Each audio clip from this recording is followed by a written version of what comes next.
Get ready, P-pop fans, because we are about to meet one of the anticipated girl group that will debut in 2025. Balita namin na buo daw sila out of 3,000 youngsters na nag-audition para sa Spotlight. Ano bang hinihintay natin? Let us all welcome the P-pop group Destiny. Grabe, good morning! Good morning po! Yon, that's the energy. Pakilala naman kayo isa-isa. Oo, simulan natin dito. Meron yan, tumutunog yan. Hello everyone! I am Destiny Siana. I am the lead rapper and the main dancer of the group. Yun. Hello everyone, I am Destiny Alexa, one of the visuals and the sub-rapper of Destiny. Hello everyone, I am Destiny Rizzi, the leader and main vocalist of the group. Hello everyone, I'm Destiny Christine, one of the visuals and the dancer of the group. Hello everyone! Magandang umaga po sa inyong lahat. I am Destiny Queenie, the lead vocalist. Ayun, nakumpleto na natin sila. Hello everyone! Ito na. Pwede nyo may kwento kung paano nabuo yung grupo? Paano, magkakakilala na ba kayo before? Actually po, dati po talaga, tatlo po kaming original members lang po. Okay. Dati po kasi yung manager po namin, meron po siyang ginawang, kiddie, parang po siya, parang show lang po siya sa YouTube, acting, ganyan po. And ang pangalan po nun is Kulit Bulilit.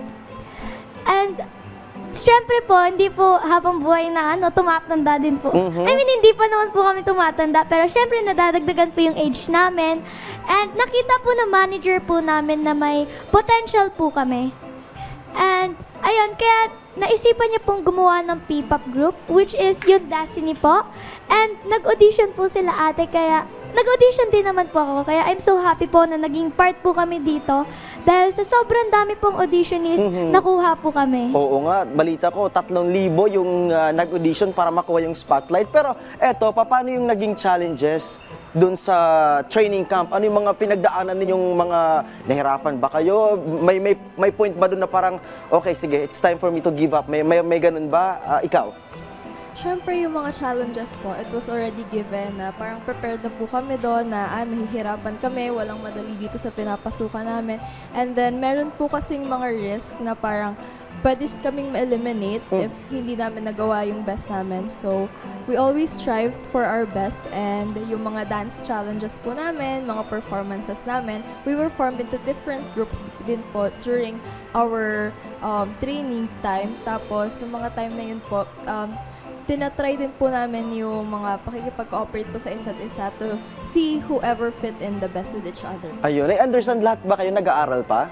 Yes po. Ayun. Paano nyo binalance yung training at yung pag-aaral? Especially po, I'm a senior high school Yun. student. Siyempre po, kailangan ko po mag-adjust sa time management ko. Wherein, pag sa weekends po, we're training po kami sa studio. And kapag naman po weekdays, pasok po kami sa school and nagde-training po kami by ourselves sa bahay din po namin. Or kaya naman po, nag-video meet po kami. Ayun. Para naman sa inyong Christmas song na Paskong Pilipino, ano yung mensahe na gusto nyong iparating sa inyong mga fans? Actually po, yung kanta po naming Paskong Filipino is about celebrating Christmas with family. Makikita po na nyo sa MTV po namin, US MTV, na it's all about family, together with family, and especially po na yung traditions of Filipinos na nagsa-celebrate ng Christmas ng sama-sama with their families are very inspirational din po dun sa aming song. Ayun. At ngayon na malapit na yung official debut nyo sa unang quarter ng 2025, ano yung mga expectations ninyo para sa grupo, sa Destiny? Gusto ko yung nagtinginan muna kayo as a group no? Para sabihin nila, isa lang yung sagot natin. Sige. Sige po. Sa akin po, ewan ko lang po sa kanila kung paano po kami.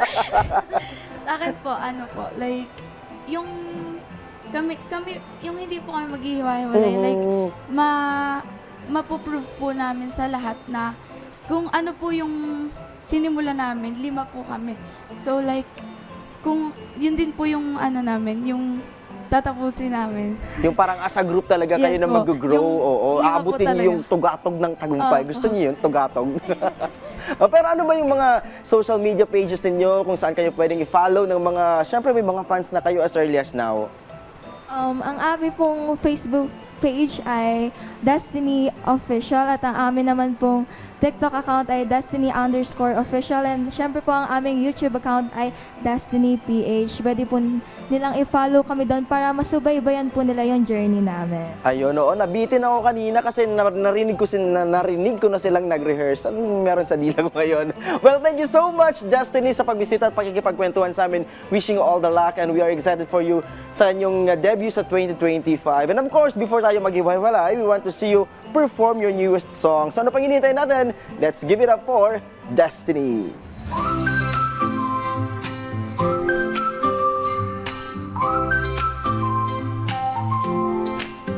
Sa gitna ng makukulay na ilaw, Tayo sama-sama sa maliit na araw. pamilyang buo sa harap ng mesa. Kasiyang kasama ang bawat isa. Sa awit ng mga bata sa labas, ang diwa ng Pasko lubang tumataas. Sa bawat regalo at halagha, buhay natin ay sumisiglat kay saya. Paskong Pilipino, walang katulad.